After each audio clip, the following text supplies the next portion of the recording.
umulan nga ay may lakad ang Disney Princess nyo. Syempre, tinatawag nyo akong Disney Princess kaya hindi ako pwedeng lumabas ng bahay nang hindi maganda. Nakshuta. Nakuha ko pa nga mag-makeup tutorial dito sa katabi ko si Shira Vlog. Ay ba, ikuha ko pang menuro. Yung sarili ko nga mata, hindi ko mapantay ang kulay. Simple girl lang ang atake natin ngayon dahil maghahanap lang naman kami ng masarap na kakainan. Pero syempre, bago ako maglakwatsa, kailangan ko muna magpabango ng presya. I-shake nyo lang yan guys bago gamitin at 3 to 5 hours nga ang tinatagal ng amoy niyan. May pagka-fruity na floral nga ang set. Ang talaga naman pang mayaman ang datingan mo dito. Murang-mura lang yan, kaya kung gusto nyo ako maamoy, umorder na rin kayo. Maulan nga ngayon, kaya sabi ko kay Bebo, huwag na kami lumayo at maghanap na lang kami ng malapit na kakainan. Hapon na kasi at hindi pa nga kami nanananghalian, kaya dito na lang kami napunta sa may Robinson Pulilan. At sa paghahanap nga namin ng makakainan, dito kami napunta sa may Papa Bong. Actually guys, palagi ko nga ito nakikita tuwing namamalengke o nag-grocery kami dito sa may Robinson Pulilan. Actually guys, matagal ko na yan gustong subukan, kaya lang palagi silang puno. Buti na lang, medyo konti ang tao ngayon dahil nga malakas ang ulan, kaya nakahanap kami ng magandang pwesto. Marami na kasi nag-vlog dito na talaga daw masarap ang pagkain nila, lalo na daw yung spaghetti, lentane mo. Kaya naman hindi na kami nagpaligoy-ligoy ni Bebo pagdating namin. Kagad nakapag-order kami. Sobrang gutom ko na kasi guys. Kaya kung mapapansin nyo, medyo maluwang yung pantalong ko ngayon. Sari!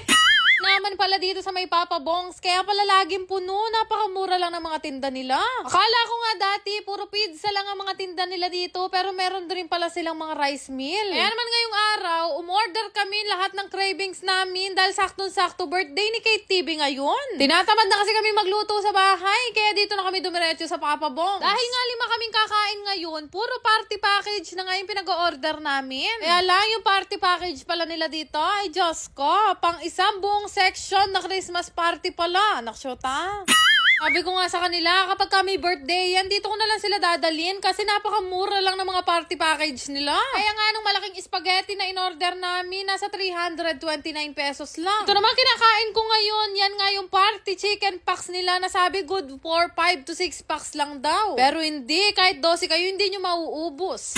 Order pa rugo kami ng carbonara, tapos umorder pa kami ng spaghetti. At dito na nga magkakaalaman kung totoo ba ang sinichismis nila na the best daw ang spaghetti dito sa may Papa Bongs. At wala na akong ibang nasabi, manya-manyapin. At kung hindi nyo nga maitatanong, itong Papa Bongs nga ay kapampangan ng owner, kaya manyaman ang timpla nila. Alam nyo naman, kapag kakapampangan, manyaman, magluto.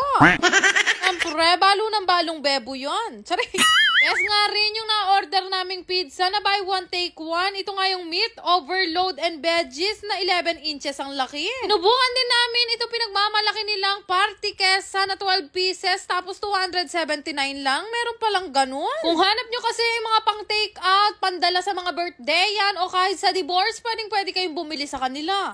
Tunalan din talaga, nasubukan namin yung pagkain dito. At least ngayon kapag may okasyon, alam ko na kung saan ako o-order ng mga pagkain. Bukod nga sa mga pinagkakain namin na yun, umorder pa kami ng napakalaki nilang halo-halo na napakamura lang din. Oh, loko, hindi rin yan tinipid sa sahog. May kasama pang ice cream yan. Diyos ko, hindi namin ngayon alam kung paano namin uubusin lahat ng mga pinag-order namin pagkain. Hindi pa kasi kami nagsisimula sa mga spaghetti. Kumakain na kami ng halo-halo. Pero walang halong biro. Napakasarap ng mga pagkain nila dito, lalo na yung mga pasta. Ay siguro kung mapapanood to ni Papa Bongs, ay tuwan-tuwa yun sa amin at baka bigyan ako ng isang bandiyadong spaghetti sa susunod. Di aburi, syempre, kahit hindi ko birthday, magsa-celebrate ako. Panigurado sa mga susunod na video, kapag may okasyon kami, makikita nyo akong umo-order ng take-out sa kanila. Actually guys, bago kami umalis, tinanong ko pa kung marami na nga bang branches itong Papa Bongs. Napakasimple lang kasi nitong resto nila, pero solid talaga yung mga pagkain. 40 branches na daw ang meron sila. Sabi ko nga sa susunod, baka mag-franchise na rin kami sa sarap ng pagkain nila. Kaya kung mapupunta kayo dito sa Robinson Pulilan, ay subukan yung kumain dito sa Papa Bongs nang malaman yung hindi ako sinungaling. Naksyota? Yan lang naman. Salamat!